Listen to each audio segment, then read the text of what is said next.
시리즈 1 여행 도서관에서 하는 시리즈 1 중국 문화 전반에 대한 개론이죠. 네 번째 시간이 미인에 대해서 미인을 통해서 중국 문화를 바라다보는 이런 시간을 갖도록 하겠습니다. 아름다울 미자 있지 않습니까? 아름다울 미자. 이게 갑골문에 나오는 아름다울 미자예요. 미자가 두 개의 글자가 합쳐져 있는 거거든요. 일종의 회의자라고 부르는 거죠. 앞에 양이 있어요. 양. 희생양 할 때 희생양 있죠. 양이 있고 그 양을 바라다보고 하늘에 제사를 지내는 제사장이 큰 대자로 팔을 탁 벌리고 있는 모습이에요. 이게 아름다울 미자예요. 그래서 옛날에는 이게 아름다웠다는 뜻이 아니라 이게 아름다울 미자에 아름답다는 말만 있는 게 아니라 여러 가지 뜻이 있어요. 달콤하다는 뜻도 있고요. 위대하다는 뜻도 있어요. 그래서 옛날에 원래 이 아름다울 미자는 위대하다는 의미를 가지고 있었어요. 제사장이 그만큼 위대했던 거거든요. 그래서 사실은 그 아름다운 그 사람, 미인 하면 좀 일반적으로 미녀, 여자를 이렇게 지칭하지만 그 어떤 뭐 중국 문화를 이해하는데 미모에 대해서 이야기할 건 없잖아요. 그래서 이 미인들과 관련되어 있는 중국 문화와 관련되어 있는 이야기들을 쭉 이렇게 모아서 이야기해 보는 시간으로 갖겠습니다. 이건 전체 시리즈였고요. 먼저 이제 이게 약간 그 순서가 있는 건 아닌데 그 약간 고대 순부터 이게 옛날 순서대로 쭉 이렇게 하다 보니까 이제 사대 미인 이야기를 먼저 하는데요. 사대 미인이 누구냐 이렇게 물어보면 막상 답은 잘 못하지만 맞아 그렇게까지 이해하고 계시거든요. 서시입니다. 지난 상인할 때도 법녀의 연인으로 거론됐던 서시가 있습니다.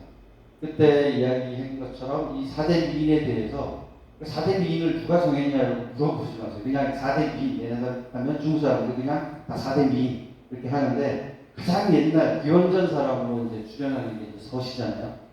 서시는 너무 예뻐서 이 네 사람 다 별명이 있는데 이 서시의 어머니가 천을 염색하고 이런 일을 하기 때문에 염색을 하고 나면 색을 피면 빨래라기보다는 천을 들고 강에 가서 이렇게 빨래를 했어요. 빨래를 하고 있으면 지나가는 물고기들이 이렇게 보고 너무 예뻐서 헤엄치기를 멈춘다라는 의미의 신어가 서시의 별명이고 지난 시간 법녀의 연인으로 이렇게 출연을 했었죠. 서시고요. 이 사진은 어디냐면 상해 위에 창조라고 하는 곳이 있어요. 창조라고 하는 곳인데 수저우 바로 위에 있는 도시죠. 꽤 큰 도시고 굉장히 잘 사는 도시입니다. 여기가 옛날에 오나라 땅이에요. 오나라 땅인데 여기에 유일하게 섬 안에 또 섬이 있고 그 섬 제일 안쪽에 그러니까 큰 강이 있거든요. 하천이 있는데 하천에 옛날 고대 성곽이 있어요. 염성이라고 부르는 성곽이 있는데 그 옆에 서시의 조각상이 있는 거를 찍었고요. 그리고 서시의 고향은 지금 대체적으로 저장성 주지라고 하는 곳으로 알려져 있습니다. 주지. 그러니까 항주 바로 밑에 있죠. 거기에 주지에 가면 이제 서시의 고향 해가지고 사당이 이렇게 있습니다. 또한 두 번째는 서시는 지난번 법녀하면서 좀 여러 가지 다양한 이야기를 했기 때문에 빼고 조금 이제 구체적으로 이야기를 하면 왕소군부터 좀 이야기를 해보겠습니다. 왕소군은 동한시대 미인이죠. 동한시대 미인인데 동한시대 기원 후 이제 1세기, 2세기 넘어오면서부터 북방에서는 흉노족이 강력한 북방민족인 흉노족이 득세를 하고 있을 때, 그리고 특히 한무제는 기원전 때 사람이지만 한무제 이후로부터 북방의 흉노족의 남침에 대해서 엄청 골머리를 썼고 이랬을 때예요. 그러나 세월이 좀 지나고 100년, 200년이 흐르는 시대, 동한시대가 되면 이 흉노족이 많이 약화되고 흉노족이 북흉노와 남흉노로 이렇게 분리가 돼요. 분리가 돼서 북흉노 애들은 굉장히 그 과격한, 여전히 용맹하고 과격한 그 부족들이었고, 남흉노, 남쪽에 이렇게 머물던 흉노들은 굉장히 온건주의로 빠지면서 중원에 있는 한나라와 화친 정책을 하는 거예요. 화친. 그래서 흉노의 그 왕을 선우라고 부르는데 이 호산야 선우가 그 한나라 명제, 한나라 황제하고 화친을 맺어요. 화친을 맺으면서 조건이 그 결혼 정책이거든요. 결혼 정책. 한무제 이후부터 한나라가 강력한 중원의 통일 국가를 형성하고 있었지만 그 북쪽에 있는 그 흉노족하고 계속 이렇게 화해를 할 때는 항상 화친 정책이 결혼 정책이었어요. 굉장히 많아요. 물론 흉노뿐만 아니라 저쪽 서역에 뭐 있는 그 오아시스 국가들 왕조들하고도 그 화친 정책으로 결혼 정책을 많이 했는데 이때도 이제 결혼을 하는 거죠. 그래서 후궁 중에 한 명을 이제 그 시집을 보내기로 이렇게 한 거예요.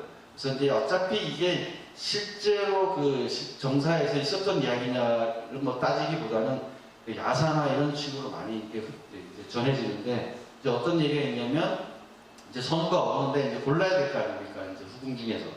근데 이 왕수군이 이제 낙점이 된 거죠. 황제가 얘를 보내라 이렇게 된 거예요. 근데 후궁들이 많았을 거 아닙니까? 많았으니까 그 얼굴을 보고 고른 게 아니라 그림을 놓고 고른 거예요. 그림을 놓고. 근데 그 당시만 해도 이제 화공들이 그림을 그릴 때 그 돈을 좀 주면 좀 예쁘게 그리고 뭐 이런 식이었다는 거예요. 근데 이제 이 왕소군은 가난하야 그런 걸 못하니까 이제 추하게 이렇게 그렸던 것 같아요.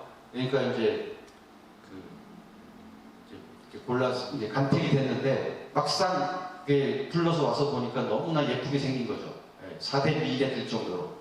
그래서 아쉽게 그 이제 선우한테 보낸 거예요. 그래서 어디에 그 당시에 남흉노가 있었냐면 지금의 내몽골 자치구의 수도가 후어하우터라는 데예요. 후어하우터에 가면 이 호산 선우하고 같이 이렇게 있는 동상도 있고요. 이게 청총이라고 하는 그 무덤입니다. 청총, 푸를 청자에 무덤청 해가지고 왕소군의 무덤이에요. 가면 후어하우터 시내 한복판에 있어요. 시내 한복판에 이렇게 아담하게 있고요. 거기 이제 왕소군 무덤에 들어가면 이렇게 공연도 보여주고 이러더라고요. 그래서 나름대로 짧은 공연인데 굉장히 볼만한 그런 장면들이었습니다. 뭐 뒤에 사대미인에 대해서 조금 더 부가 설명들을 하겠지만 일단 세 번째 초선입니다. 초선. 네. 삼국지 좋아하시는 분들은 대부분 다 아는 그 유명한 초선입니다. 초선. 네. 동탁이 동안 말기에 이제 낙양으로 들어오죠. 낙양으로 점령에 들어왔을 때 이 반간계, 그러니까 여포, 양아들이죠. 양아들인 여포와 동탁 사이를 이간하는 반간계의 제물로 조선이 선택돼가지고 활용되는 겁니다.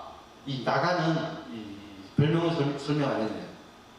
이 고향을 멀리 떨어져 갔잖아요. 왕소군이 이영말 진짜 멀리 떨어져 갔는데 항상 고향을 돌아가고 싶어서 그리워했어요. 그래서 항상 고향 쪽으로 이렇게 바라다 보면서 돌아가고 싶어 했지만 결국은 못 돌아왔거든요. 그래서 이렇게 바라보고 있으면 이 기러기가 이렇게 날아가다가 그 미모에 반해서 이 날갯짓을 멈춰서 떨어졌다는 그런 이야기입니다. 그래서 별명이 나간이에요. 나간. 이거 초선은 왜 폐월이 된지는 다음 장에서 설명을 드리겠습니다.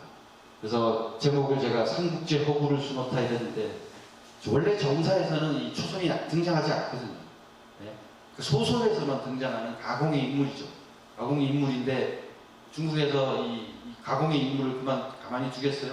얼마 전에 실사영화 나온 뮬란도 말씀드린 것처럼 뮬란의 고향이 그 중원 북쪽에서만 한 서너 군데 되고 뭐 이런 것처럼 이 전설로 흘러 내려오는 사람들도 항상 이 고향이 있는 법입니다. 그래서 예, 초선이고요. 초선은 이제 태월인데 달이 이제 이 발길을 멈추는 거죠. 고개를 숙이는 거였다. 그런 미모를 지녔다고 돼 있고요. 그래서 초선의 고향이 도대체 어디냐를 가지고 많은 이야기들을 하는데, 어디냐면 지난번 밀람 들으신 분들은 알겠지만 이자성의 고향이 미즈라고 있습니다. 미즈. 그러니까 서안에서, 그러니까 섬서성의 수도인 서안에서 북쪽으로 쭉 올라가면 연안이 나오고요. 연안 동북쪽 방면에 황하가 내려오는 길 왼쪽 편에 서쪽에 있는 도시 미즈. 유사히 옛날부터 고대부터 미인과 미남이 많기로 유명한 동네입니다. 네, 지금도 그쪽 사람들은 이 미즈 하면 이 미인의 또 미남의 주전 뭐 이렇게 이야기하는데요. 그 미즈 이자성에 행궁이 있었는데, 행궁에 가면 이 초선이 자기네 고향 사람이라고 이렇게 당당하게 이렇게 딱 써놨습니다. 그리고 또 하나는 이게 어디냐면 뭐냐면, 베이징 가면 이화원이라고 있습니다. 이화원. 서태후가 즐겨 찾았던 여름 별궁. 이화원에 세계문화유산으로 등재된 여러 가지 것들이 있는데, 그 중에 긴 그 장랑이 있습니다. 장랑, 복도가 있습니다. 복도가 있고 덮개가 있는데, 이 덮개와 양쪽 벽 쪽으로 13,000여 점의 그림이 그려져 있습니다. 그림이 그려져 있는 것 중에 하나가 이렇게 있는데, 여포와 초선이 이렇게 서로 사랑하는 장면이 있는 그림입니다. 일부러 한번 보여드렸고요. 마지막으로 양곡판입니다. 양귀비죠, 양귀비. 양귀비는 너무 예뻐서 양귀비, 사람들이 이제 꽃을 연상하는지 모르겠지만, 어쨌든 꽃이 이제 수그러드는 거죠. 수그러드는 그런 이야기들을 하고 있고요. 서안에 가면 화청지라고 하는 당현종과 양귀비가 같이 온천욕을 즐기던 온천이 있습니다. 화청지에 이렇게 조각상이 있고요. 이 조각상이 최근 제가 2017년도인가 찍은 그 사진인데요. 맨 처음에 제가 간 게 2006년도에 갔었거든요. 그때는 이게 아니었어요. 이게 멋있었어요. 그때는 조그맣게 이렇게 안에 있었는데, 날이 갈수록 이제 관광산업이 발달하다 보니까 이렇게 멋있는 이제 양귀비가 이렇게 있습니다. 이 목욕탕, 목욕했던 양귀비가 목욕했던 이 목욕탕입니다. 그래서 서시를 이렇게 이제 그림들을 그려가지고 이제 많이 이제 이렇게 사용하죠. 벽자처럼, 액자처럼 이런 그림들이 있습니다. 이게 그래서 중사람들은 이렇게 그림만 딱 보면 이 서시구나. 이게 이제 북방 추운 동네로 가잖아요. 왕소군, 그다음에 초선 달이 있죠. 양귀비, 이렇게 사대미인에 대한 소개가 있습니다. 이 아까 이것도 창조라고 하는 곳에 있는 빛, 사대미인을 가지고 빛이라든지 공예품이라든지 이런 게 많이 만들어서 팔죠. 이게 이제 사대미인에 대한 개괄적인 소개예요. 개괄적인 소개인데, 사실은 이 사대미인에 숨어 있는 이야기들이 더 많아요. 더 재밌는 얘기들이 많습니다. 자, 사대미인이 어떤 고향, 근거지, 활동부대가 이렇게 나눠져 있는데요. 이게 주지입니다. 이게 이쪽 동네 주지가 서시고요. 후어하우터의 왕소군, 미즈 출신의 초선. 원래 양귀비는 어릴 때 부모를 잃고 친척집에서 이렇게 있다가 우연하게 당현종의 13째 아들이 엄마랑 황후랑 같이 낙양에 있는 결혼식에 와요. 친척 결혼식에 왔다가 13째 아들하고 양귀비하고 만나는 거거든요. 양옥환하고 만나서 둘이 사랑을 해서 결혼을 하죠. 그래서 당현종의 사실은 원래 며느리인데, 나중에 이 당현종이 사랑하던 황후가 죽고 나서 시름에 더워서 굉장히 이렇게 정치도 안 하고 막 이러는 차에 우연하게 13째 며느리니까 그 외에도 많을 거 아니에요. 20몇 명 되는데 우연히 이렇게 만난 거예요. 보고 이제 반해서 결국은 아들은 아들하고 이혼시키고 다른 뭐 어떤 결혼을 다시 시켜서 멀리 변방으로 보내고 나서 바로 이렇게 며느리 지나면 좀 아무래도 좀 그러니까 아무리 황제 시대 봉건 시대라고 하더라도 그래서 일단 출가를 시키죠. 그러니까 도교의 비구니 같은 도교의 도사, 여도사로 이렇게 출가를 시켰다가 한 좀 시간이 지난 다음에 다시 환속을 하죠. 환속을 하면서 비로 드리는 거예요. 그래서 양귀비가 되는 그런 인물이 서한으로 이제 있는 거죠. 그래서 사대민에 대한 좀 재밌는 얘기를 몇 가지 해보면, 그러니까 지난번 상인 이야기할 때 서시의 운명, 그러니까 우왕부차의 미인계로 사용되고 나서 과연 어떻게 됐을까를 이야기했잖아요. 그래서 여러 가지 설이 있는데 지난번 말씀드린 것처럼 오랑부천이 자기도 이 어떤 그런 정치의 어떤 우를 범할까봐 죽였다. 범녀가 죽였다. 뭐 여러 가지 설이 있다고 했잖아요. 그리고 범녀가 데리고 산동지방으로 갔다. 뭐 이런 설도 있는데 또 하나의 설이 뭐냐면 오랑부천의 부인 왕비가 이 서시의 미모를 질투하여서 죽인 거예요. 바다에 빠뜨렸는데 전설에 의하면 바다가 아니죠. 거기 이제 호수나 이런 데 빠뜨렸는데 어쨌든 나중에 거기서 조개, 이게 아마 인물 조개인지 바다 조개인지 모르겠지만 어쨌든 이 조개를 서시의 형 이렇게 이제 이야기하고 이쪽 동네에 가면 이게 요리로 사용되고 있습니다. 그런 얘기고요. 서시라고 하는 드라마 있고요. 왕소군에 대한 재밌는 이제 시가 하나 있습니다. 북송 때 유명한 정치가이자 개혁가 왕한석이라고 있습니다. 왕한석이 푸어하우터를 했었나 봅니다. 푸어하우터 청총에 가서 무덤에 가서 쓴 시에 이제 번역 제가 했는데 보면 뭐냐면 한나라에 버림받았다는 게 좀 애매하지만 어쨌든 좀 버림받고 오랑캐 그죠? 남북로 오랑캐에게 은혜를 받아서 그 은혜가 오랫동안 지속됐고 인생의 낙이라는 게 어떤 자신의 마음을 알아주는 게 인생의 낙이 아니냐. 작초만 무성한 충청은 애처롭지만 그러니까 항상 이 고향을 그리워하면서 왕소군이 비파를 이렇게 켜고 이렇게 지냈던 것 같아요. 그 비파 소리 여전히 들리는 듯 하는구나. 뭐 이런 시를 남겼다고 하는 인물입니다. 중국의 유명한 최근에 거의 특급 배우 됐는데요. 홍루몽에도 나왔던 양미라고 하는 여자 배우가 있습니다. 가 주인공이 된 왕소군 드라마도 있고요. 문제인물 초선입니다. 초선. 이게 이제 삼국지 이게 최신 버전이 우리나라에도 이게 드라마 방영이 됐죠. 어느 채널인지 모르겠지만 삼국지 96편짜리 있습니다. 요즘 최근에 넷플릭스 혹시 보시는지 모르겠지만 넷플릭스에도 떠가지고 저도 다시 한번 조금씩 이렇게 보고 있는데 96편이에요. 어마무시 길어요. 요즘같이 이렇게 코로나 시절에 할 일이 없으시면 한번 봐도 되는데 되게 잘 만들었어요. 되게 잘 만든 삼국지죠. 신삼국지인데 여기에 이제 그 장면들 제가 몇 개 캡처해 왔습니다. 이 아저씨가 동탁이고요. 이제 여포입니다. 여포. 이게 이제 이 초선이 이제 여러 가지 꾀를 쓰는 거죠. 결국은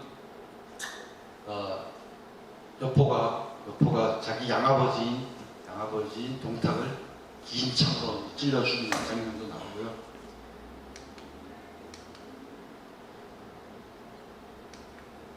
이게 뭐냐면 이제 이 드라마에서는 여기까지 딱 나와요. 초선이 여기까지 등장하는데 뭐냐면 이제 여포가 죽잖아요. 여포가 왜 죽는지 알아요?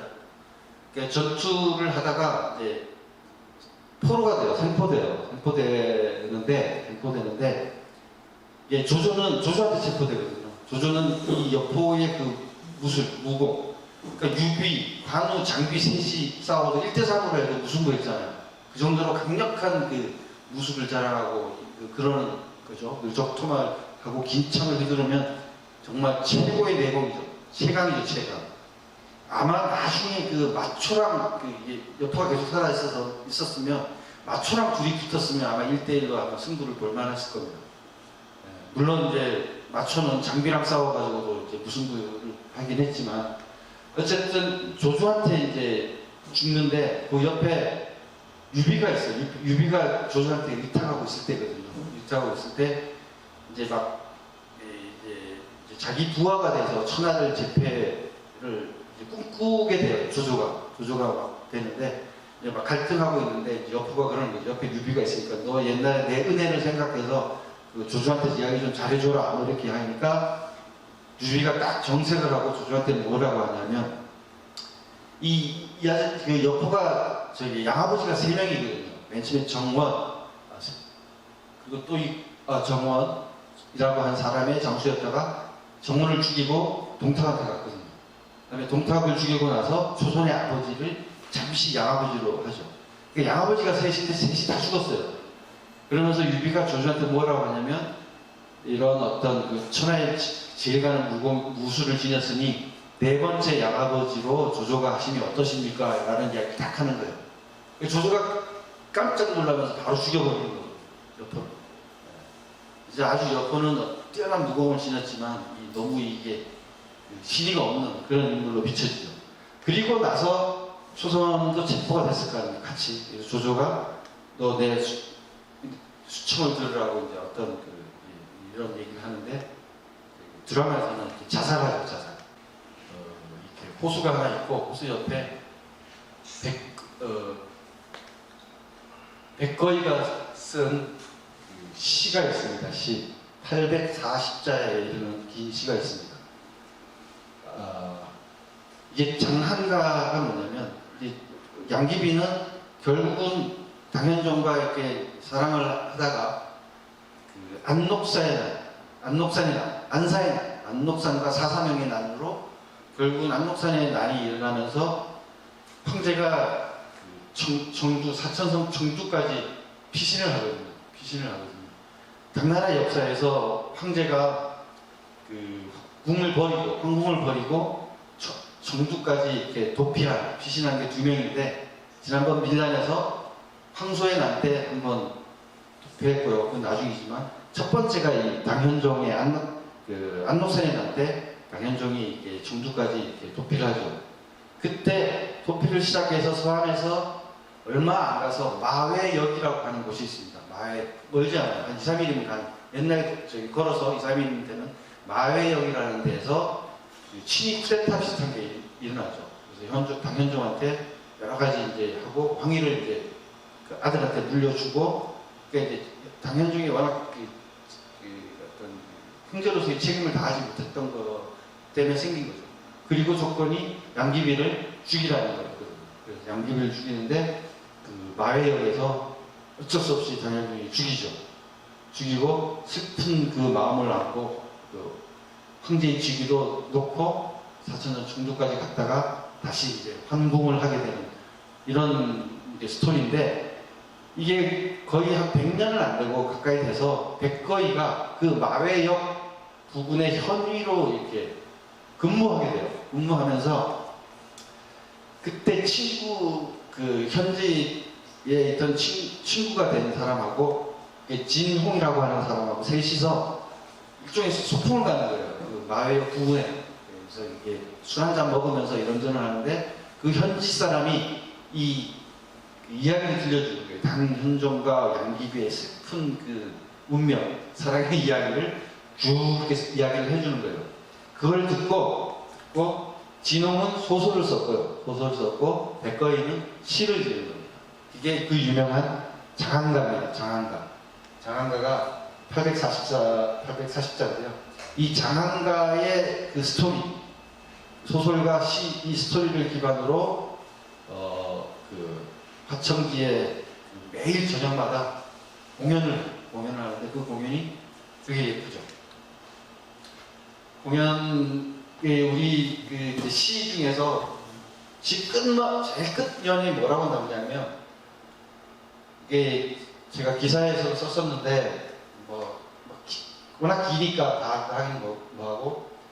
그 이제 나중에 맨 마지막 년이니까 당현종이 나중에 그 장안으로 돌아와서 이 도사로부터 이 판술 뭐 이상한 거를 해가지고 막 이게 꿈으로 해서 이렇게 꿈속에서 양귀비를 만나요. 양귀비를 만나다가 또 헤어지고 이러는데 그때 하늘에서는 비익조되어 함께 날고 땅에서는 열리지되어 함께 살자. 뭐 이런 그리고 세상이 영원해도 끝이 있건만 생사여한 삶과 죽음은 영원히 나는 지금 살아있고 너는 지금 죽었는데 그 사이가 영원히 끊이지 않는구나. 이게 곧바로 죽는 거죠. 어쨌든 그런 그 시의 가사들이 있는데 되게 역시 시인은 바라다 보는 관점이 좀 다른 것 같아요. 이런 등등등의 이야기를 가지고 약 700명 정도의 출연진들이 이렇게 공연을 하고요. 이게 이제 화청지 앞이고요. 이 장안가를 이렇게 새겨놨습니다. 이게 화청지 앞에 호수고요. 이게 화청지 앞에 이렇게 호수가 있고 이렇게 있는 건물인데 이게 밤이 되면 여기가 이제 무대가 되고 이쪽에 이제 관객이 있는데 원래 평지거든요. 근데 저녁 되면 이 관중석이 이렇게 밑에서 올라와가지고 이렇게 한 10도, 15도로 해가지고 무대가 이렇게 형성되고 여기서 공연이 벌어집니다. 이게 안 되거든요. 한 번만 틀어줄게요. 긴 거의 한 1시간 반 정도 되는 장면인데 맨 마지막 대목만 잠깐 보여드릴게요.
서안에 가시면 꼭 이